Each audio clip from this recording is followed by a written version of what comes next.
అందరికీ నమస్కారం అండి.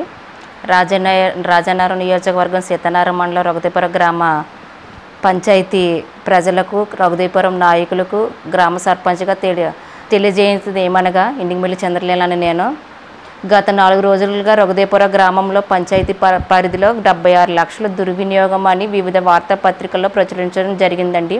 ఇది పూర్తిగా అవాస్తవం.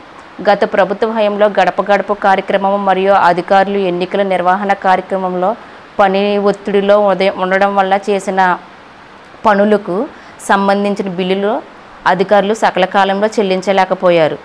దీనికి కారణంగా 26 లక్షల రూపాయలకు సంబంధించిన బిల్లులను చూపించాలని ఈఓపీఆర్డీఓ గారికి షోకేజ్ నోటీస్ ఇవ్వడం జరిగింది. ఈ నోటీసుపై ఇప్పటికీ నేను వివిధ వివరణ ఇవ్వడం జరిగిందండి. మరియు పంచాయతీ కార్యాలయం సిబ్బందికి పూర్తిగా బిల్లులపై తన వివరణ అధికారులకు ఇస్తున్నారు.